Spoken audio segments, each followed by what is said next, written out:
నమస్తే, నేను సిరి. జమిలీ ఎలక్షన్స్ దీని గురించి అయితే ఎలక్షన్స్ అయిపోయిన తర్వాత జగన్మోహన్ రెడ్డి గారు అయితే దీని గురించి మాట్లాడడం జరిగింది. ఎట్లా అయినా కూడా మళ్ళీ జమిలీ ఎలక్షన్స్ వస్తుంది, తర్వాత మేమే వస్తామని చెప్పేసి దాని మీదనే ఆశలు పెట్టుకున్నారు జగన్మోహన్ రెడ్డి గారు. అయితే ఇప్పుడు ఆ ఆశల మీద మరి మోదీ గారు నీళ్లు చల్లినట్టు అయిపోయింది పరిస్థితి అని చెప్పేసి మనకు తెలుస్తుంది. సో దాని మీద మాట్లాడడానికి ఇప్పుడు మనతో పాటు ఉన్నారు ప్రముఖ సీనియర్ జర్నలిస్ట్ దుర్గా కుమార్ గారు. నమస్కారం సార్. నమస్కారం మా సిరి, మన వీక్షకులు కూడా. సార్, ఇప్పుడు చూస్తున్నట్టయితే జమిలీ ఎలక్షన్స్ అంటే మొత్తానికైతే జమిలీ ఎలక్షన్స్ మీద కేంద్రం అయితే ఒక నిర్ణయం తీసుకుంది మంత్రులందరితో కలిసి. అయితే జగన్మోహన్ రెడ్డి గారు అంటే 2027లో జమిలీ ఎలక్షన్స్ వస్తాయని చెప్పేసి బాగా అంటే ఆశలు పెట్టుకున్నారు. వాళ్ళ కార్యకర్తలు కూడా అదే చెప్పుకుంటూ వస్తున్నారు. కానీ ఇప్పుడు ఆ ఆశల మీద నీళ్లు చల్లినట్టు అయిపోయింది. మరి దీని మీద మీ అభిప్రాయం ఏంటి సార్? అవునమ్మా, వన్ నేషన్ వన్ ఎలక్షన్ అనేది ఇవాళ ఈ ఎన్డీఏ కూటమికి ఒక ప్రిన్సిపల్గా ఒక అవగాహనకి అయితే వచ్చేసారు. తర్వాత ఇవాళ ఈ బీజేపీ కూటమి ప్రభుత్వంలో భాగస్వామ్య పక్షాలు కూడా అన్నీ కూడా అదే అభిప్రాయంలో ఉన్నాయి. దీని మీద ఇవాళ ఫస్ట్ టైం ఎలక్ట్రానిక్ ఓటింగ్ కూడా పార్లమెంట్లో పెట్టారు, లోక్సభలో.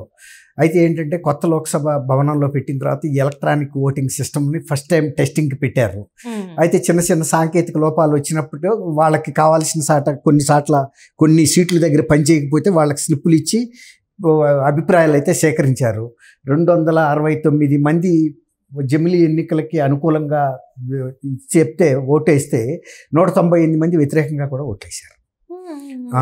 దాదాపు ఇప్పుడు ఏంటంటే మరీ 2/3 మెజార్టీ అయితే తప్ప రాజ్యాంగ సవరణ జరగాలి. ఇప్పుడు ఈ జమిలీ ఎలక్షన్కి జరగాలంటే అసలు జమిలీ ఎలక్షనే కాకుండా అసలు అన్ని సంస్థలకి, స్థానిక సంస్థలకు కూడా ఒకేసారి ఎలక్షన్ పెడితే ఎలక్షన్ నిర్వహణ, ఎలక్షన్ ఖర్చులు తగ్గుతాయి అనేది కూడా ఒక అభిప్రాయం దేశవ్యాప్తంగా మేధావుల్లోనూ కొన్ని రాజకీయ పార్టీల్లో కూడా ఉన్నాయి.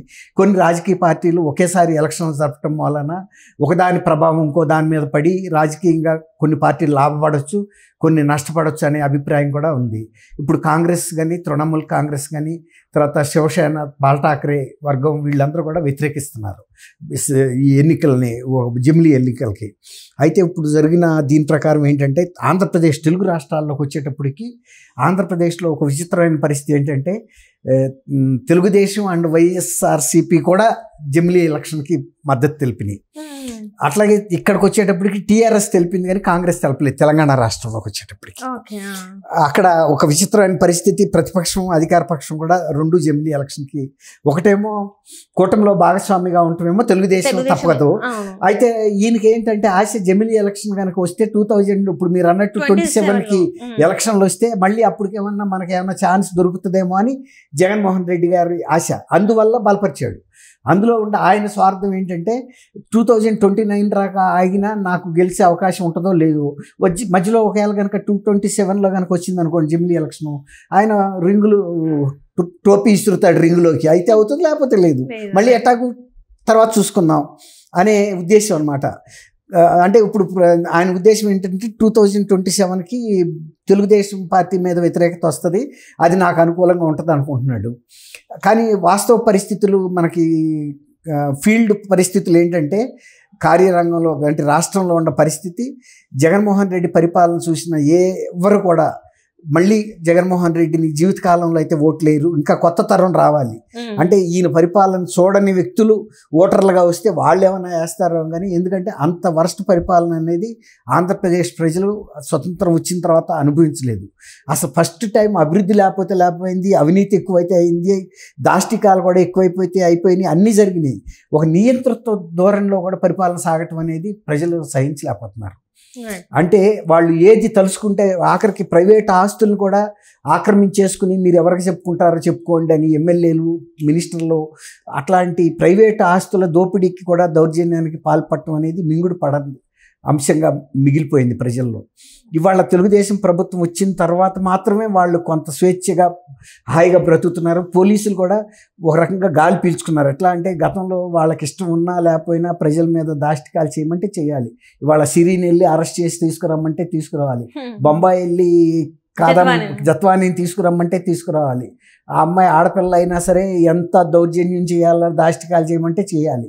రేపు ఈ పిల్ల ఇంత అంటే ఒక పేరు కలిగిన ఆమె, బొంబాయిలో ఉండే ఆమె, రేపు ఒక సినిమా స్టార్, ఈ కేసు పబ్లిక్ అయితే మన పరిస్థితి ఏమవుద్దని కూడా ఆ రోజు వాళ్ళు ఆలోచించుకోలేకపోయారు. ఫలితంగా 3 ఐపీఎస్ ఆఫీసర్లు వాళ్ళ సస్పెండ్ అయి కూర్చున్నారు. డీజీ క్యాడర్ అయినా, ఐజీ క్యాడర్ అయినా, డిఐజీ క్యాడర్ అయినా. అంటే ఎంత దారుణమైన పరిస్థితులు వచ్చినాయి రాష్ట్రంలో అనటానికి ఇక అంతకన్నా మనం చెప్పలేము ఉదాహరణలు. ఇక రాష్ట్రంలో వాళ్ళ పరిస్థితి అయితే చెప్పనే వద్దు. ఇప్పుడు బొంబాయి వెళ్ళి ఆ అమ్మాయినే పట్టుకొచ్చారంటే ఇక రాష్ట్రంలో, అందులోనూ ఒక సినిమా ఫీల్డ్లో ఉన్న ఆమెకి ఇన్ఫ్లుయెన్స్ అయితే ఉంటుంది కదా. అందులో స్వతహాగా ఆమె డాక్టర్, వాళ్ళ ఫాదర్ ఒక నేవీ ఆఫీసర్గా రిటైర్ అయ్యాడు, ఎడ్యుకేటెడ్ ఫ్యామిలీ. వాళ్ళు ఈ అంశాన్ని ఎంత దూరమైనా తీసుకెళ్లరని కూడా తెలుసు కదా వాళ్ళకి. అంటే ఇక మామూలుగా నిరుద్యోగులుగా అంటే నిరక్షరాస్యులైన కుటుంబాల మీద, లేకపోతే పేద కుటుంబాల మీద, లేకపోతే బడుగు వర్గాలకు చెందిన వాళ్ళ మీద ఒక డాక్టరు, ఒక ఎనస్థెటిస్ట్ సుధాకర్ అని ఆయన నాకు మాస్క్ ఇవ్వలేదని ప్రెస్తో చెప్పినందుకు అది ఒక కక్ష పెట్టుకుని, ఇప్పుడు కూడా ప్రభుత్వాలు వ్యక్తుల మీద కక్షలు పెట్టుకుని వ్యవహరించడం అనేది ఎవరిని చూడలేదు. మన దేశంలో కూడా ఎక్కడ కూడా జరగలేదు, ఒక్క ఆంధ్రప్రదేశ్లోనే జరిగింది.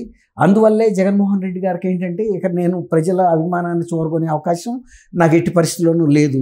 ఒక ఛాన్స్గా లాటరీ లాగా, ఇప్పుడు మనం లాటరీ టికెట్ కొనేటప్పుడు లాటరీ వస్తుందనే ధైర్యం ఏముంటుంది, ఎక్కడో రిమోట్, అంతే అదృష్టం. మొన్న ఎవడో కూడా అట్లా 25 కోట్లు 250 కోట్లు వచ్చినాయి అని మనం చూసాం కేరళలో. అట్లా ఎక్కడన్నా ఛాన్స్ తగులుతుందని ఆయన ఎదురు చూశాడు.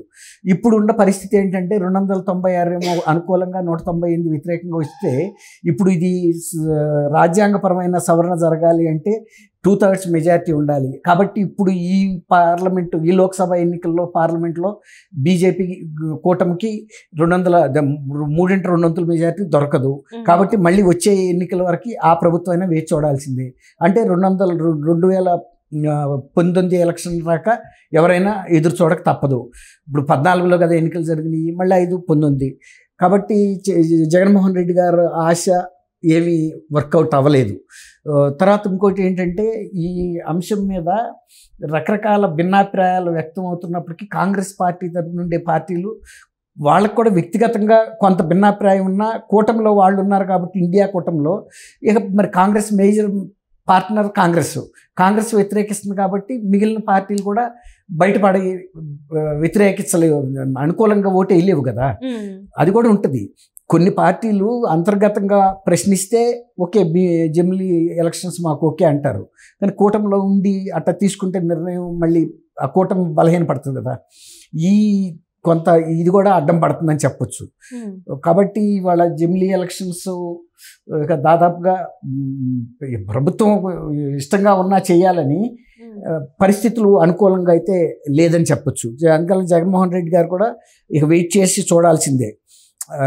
మళ్ళీ 2019 సాధారణ ఎన్నికలు ఎట్లా అయితే ముందు అనుకున్నారో ఆ టైం వరకు ఇది ఆయనకి ఏంటంటే ఇప్పుడు 11 స్థానాలకి ఉన్నాడు కాబట్టి ఏదన్నా ఒక ఛాన్స్ చూద్దాం అనుకునే ఇదైతే పెట్టుకున్నాడు. కొంత ఏదన్నా పార్లమెంట్లో అనుకోని ఇది జరిగి ఒకవేళ కనుక ఈ బిల్లు పాస్ అయ్యి జమిలీ ఎలక్షన్లు జరగటమే కనుక తథ్యం అయితే, కానీ but chances are very very meager and less. Right. Thank you so much. Thank you, Masidi, మన వీక్షకులు.